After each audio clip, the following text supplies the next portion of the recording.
Hello guys, welcome to my SMS Edu Help YouTube channel. আজিৰ ভিডিঅ'ত আলোচনা কৰিবলগীয়া প্ৰশ্ন উত্তৰসমূহ অসমৰ বিভিন্ন কম্পিটিটিভ এক্সামসমূহৰ লগতে Assam police AB UB SI forest water transport irrigation আদিৰ লগতে চেন্ট্ৰেল এক্সামসমূহতো যেনে এছএছসি ৰেলৱে ডিফেন্স আদি এক্সামসমূহৰ বাবে অতি দৰকাৰী ভিডিঅ' হ'ব কিয়নো এইসমূহ জিকে বিভিন্ন চেন্ট্ৰেল এক্সামসমূহত অলৰেডি আহি গৈছে তো ভিডিঅ'টো শেষলৈকে ভালদৰে চাব আহক ভিডিঅ'টো আৰম্ভ কৰোঁ আইছো প্ৰথম কোৱেশ্চনলৈ the state with largest population in India ভাৰতৰ আটাইতকৈ বেছি জনসংখ্যা ৰাজ্যখনৰ নাম কি ইয়াৰে অপশ্যন কেইটা দি আছে পশ্চিম বংগ উত্তৰ প্ৰদেশ মধ্য প্ৰদেশ ৰাজস্থান ইয়াৰে অপশ্যন খটো ৰাইট হ'ব উত্তৰ প্ৰদেশ হৈছে আমাৰ ভাৰতৰ বেছি জনসংখ্যা থকা ৰাজ্য আইছো 2 number question the largest state in area in India is মাটিকালি হিচাপে ভাৰতৰ বৃহত্তম ৰাজ্য কোনখন ইয়াৰে অপশ্যন কেইটা দি আছে মধ্য প্ৰদেশ উত্তৰ প্ৰদেশ অন্ধ্ৰ প্ৰদেশ কেৰালা ইয়াৰে অপশ্যন কেইটা থকাৰ ভিতৰত ক অপশ্যনটো ৰাইট হ'ব মধ্য প্ৰদেশ যদি ৰাজস্থান থাকিলেহেঁতেন তেতিয়াহ'লে ৰাজস্থান হ'লহেঁতেন কাৰণ আমাৰ ভাৰতৰ আটাইতকৈ বৃহত্তম জিলাটো হৈছে মাটিকালি হিচাপত ৰাজস্থান যিহেতু ৰাজস্থান ইয়াত নাই ইয়াৰ অপশ্যন কেইটাৰ ভিতৰত মধ্য প্ৰদেশটো ৰাইট হ'ব আহিছোঁ next কুৱেশ্যনলৈ The smallest state in area of the Indian Union is মাটিকালি হিচাপত ভাৰতৰ ক্ষুদ্ৰতম ৰাজ্য কোনখন পাঞ্জাব কেৰালা ত্ৰিপুৰা কৰ্ণাটক অপশ্যন কেইটা দি আছে গ অপশ্যনটো ৰাইট হ'ব ত্ৰিপুৰা ইয়াৰ অপশ্যন কেইটাৰ ভিতৰত ত্ৰিপুৰাই আটাইতকৈ সৰু ৰাজ্য কিন্তু যদি গোৱা থাকিলেহেঁতেন গোৱাটো ৰাইট কাৰণ আমাৰ ভাৰতৰ আটাইতকৈ ক্ষুদ্ৰতম ৰাজ্যটো হৈছে গোৱা মাটিকালি হিচাপত আহিছোঁ 4 number question India is divided into how many pin code zone ভাৰতৰ কিমানটা পিন কোড মণ্ডলত ভাগ কৰা হৈছে ইয়াৰ অপশ্যন কেইটা দি আছে 8 7 6 9 তো ইয়াৰে অপশ্যন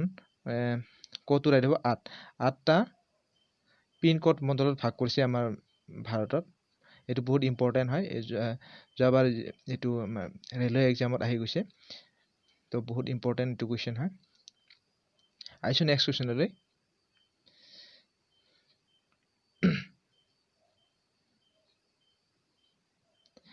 আইছো 5 number কোৱেশ্চনলৈ ইণ্ডিয়া's longest platform is at ভাৰতৰ দীৰ্ঘতম প্লেটফৰ্মটো কি ইয়াৰ অপশ্যন কেইটাৰ ভিতৰত ক অপশ্যনটো ৰাইট হ'ব খড়গপুৰ যিটো খড়গপুৰ বুলি কয় এইটো আমাৰ কি হয় আটাইতকৈ বৃহত্তম দীৰ্ঘতম প্লেটফৰ্ম আটাইতকৈ লংগেষ্ট প্লেটফৰ্ম আইছো 6 number কোৱেশ্চনলৈ India's longest populated city is ভাৰতৰ কোনখন মহানগৰীৰ জনসংখ্যা আটাইতকৈ বেছি ইয়াৰে অপশ্যন কেইটা দিয়া আছে মুম্বাই কলকাতা দিল্লী চেন্নাই ইয়াৰে অপশ্যন মুম্বাইটো ৰাইট হ'ব ক অপশ্যনটো ৰাইট হ'ব মুম্বাইত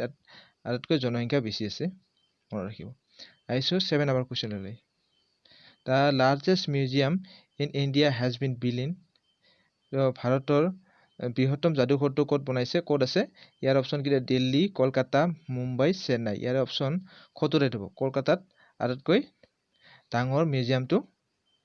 আছে আমাৰ ভাৰতৰ মনত ৰাখিব আহিছোঁ নেক্সট কুৱেশ্যনলৈ the largest artificial lake in India is ভাৰতৰ বৃহত্তম কৃত্ৰিম হ্ৰদটো কোনটো ইয়াৰে অপশ্যন কেইটা দিছে পুষ্কৰ হ্ৰদ ডাল হ্ৰদ গোবিন্দ সাগৰ নাইনিতাল ইয়াৰে অপশ্যন গটো ৰাইট হ'ব গোবিন্দ সাগৰটো আমাৰ ভাৰতৰ বৃহত্তম কৃত্ৰিম হ্ৰদ যেটা আৰ্টিফিচিয়েল লেক বুলি কয় আহিছোঁ নেক্সট কুৱেশ্যনলৈ ইণ্ডিয়া মষ্ট টিকলি ষ্টেট অফ ইণ্ডিয়া ইজ ভাৰতৰ আটাইতকৈ ঘন জনবসতিৰ ৰাজ্য কোনখন ইয়াৰে অপশ্যন কেইটা থকাৰ ভিতৰত হ'ব কেৰালাটো ৰাইট হ'ব কেৰালা ঘন জনবসতিৰ ৰাজ্য ইয়াৰ অপশ্যনটো গটো ৰাইট হ'ব আহিছোঁ 10 number question how many state touch the boundary of the Madhya Pradesh তো মধ্য প্ৰদেশৰ সীমা কিমানখন ৰাজ্য স্পৰ্শ কৰিছে এইটো আমাৰ আসাম এক্সামত আৰু চেন্ট্ৰেল এক্সামসমূহতো বহুতবাৰ আহি গৈছে এই কুৱেশ্যনটো ইয়াৰ অপশ্যন 5 নম্বৰ গটো ৰাইট হ'ব 5 5খন ৰাজ্যই মধ্য প্ৰদেশক সীমা স্পৰ্শ কৰি আছে আহিছোঁ নেক্সট কুৱেশ্যনলৈ the number of dialogues in India is about ভাৰতত দেৱানৰ সংখ্যা কিমান ইয়াৰ অপশ্যন কেইটাৰ ভিতৰত গ অপশ্যনটো ৰাইট হ'ব 250টা 250টা দেৱান ভাৰতত দেৱান আছে মনত ৰাখিব আহিছোঁ 12 number question which state in India has the lowest লিটাৰেচি ভাৰতৰ কোনখন ৰাজ্যত সাক্ষৰতাৰ হাৰ আটাইতকৈ কম ক'ত কম আছে সাক্ষৰতাৰ হাত ইয়াৰ অপশ্যন কেইটা দিয়া আছে অৰুণাচল প্ৰদেশ মিজোৰাম মণিপুৰ ইয়াৰ এখনো নহয় ইয়াৰ অপশ্যন আটাইতকৈ কম বুলি কৈছে সাক্ষৰতা তেনেহ'লে ইয়াৰ অপশ্যন খটো ৰাইট হ'ব ইয়াৰ এখনো নহয় খটো যদি বিহাৰ থাকিলেহেঁতেন তো বিহাৰ হ'লহেঁতেন কাৰণ বিহাৰৰ আটাইতকৈ সাক্ষৰতাৰ হাৰ কম আছে যেহেতু বিহাৰ নাই গতিকে খ অপশ্যনটো ৰাইট হ'ব ইয়াৰ এখনো নহয় হ'ব আহিছোঁ 30 নম্বৰ কুৱেশ্যনলৈ the national flower of India is তো ভাৰতৰ ৰাষ্ট্ৰীয় ফুল কি ইয়াৰ অপশ্যনটো আপোনালোকে এইটো নিশ্চয় জানে এইটো পুদুম হৈছে আমাৰ ৰাষ্ট্ৰীয় ফুল আহিছোঁ নেক্সট কুৱেশ্যনলৈ which is the state capital situated on the river of Ganga তো গংগাৰ পাৰত উপস্থিত ৰাজ্যৰ ৰাজধানীখনৰ নাম কি ইয়াৰ অপশ্যন কেইটাত থকাৰ ভিতৰত এনচাৰ গ অপশ্যনটো ৰাইট হ'ব কলকাতা গংগাৰ পাৰত উপস্থিত আহিছোঁ নেক্সট কুৱেশ্যনলৈ the raga which is the song early in the morning is দকমকালিতে গোৱা মানে ৰাতিপুৱাতে গোৱা ৰাগটোৰ নাম কি এইটো আমাৰ ট্ৰেডিশ্যনেল জিকে হয় ট্ৰেডিশ্যনেল কালচাৰেল ট্ৰেডিশ্যনেল জিকে হয় ইয়াৰ অপশ্যন খটো ৰাইট হ'ব টৌডি বুলি কোৱা হয় আহিছোঁ নেক্সট কুৱেশ্যনলৈ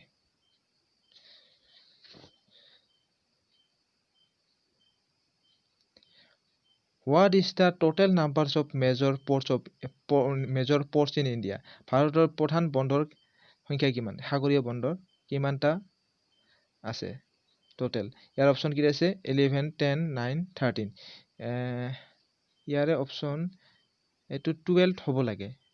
আপোনালোকে চেক কৰি চাব মোৰ মতে এইটো ভুল অপশ্যন কেইটা ভুল আছে চাগে তো আপোনালোকে এইটো চেক কৰি ল'ব 12 হ'ব লাগে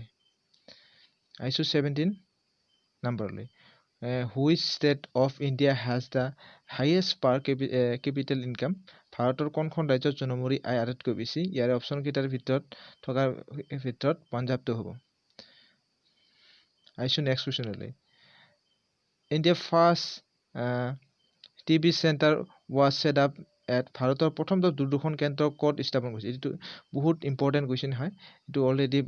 বহুত এক্সামত আহি গৈছে আৰু ভৱিষ্যতেও অহাৰ এইটো চান্স আছে তো এইটো বহুত ইম্পৰ্টেণ্ট কুৱেশ্যন হয় তো ভাৰতৰ প্ৰথম দূৰদৰ্শন কেন্দ্ৰটো ক'ত স্থাপন কৰা হৈছিল ইয়াৰ অপশ্যন কেইটা আছে কলকাতা মুম্বাই দিল্লী পুনে ইয়াৰে অপশ্যন গটো ৰাইট হ'ব দিল্লীত প্ৰথম টিভি চেণ্টাৰ স্থাপন কৰা হৈছে মনত ৰাখিব তো এইখিনি আছিল আজি জিকে পাৰ্টটোত তো আপোনালোকে ভিডিঅ'টো শ্বেয়াৰ কৰি দিব আৰু যদি ছাবস্ক্ৰাইব কৰা নাই চেনেলটো ছাবস্ক্ৰাইব কৰি দিব আৰু ওপৰত থকা বেল আইকনটো প্ৰেছ কৰি দিব আৰু ভিডিঅ'টো ভাল লাগিলে লাইক কৰি দিব তো ধন্যবাদ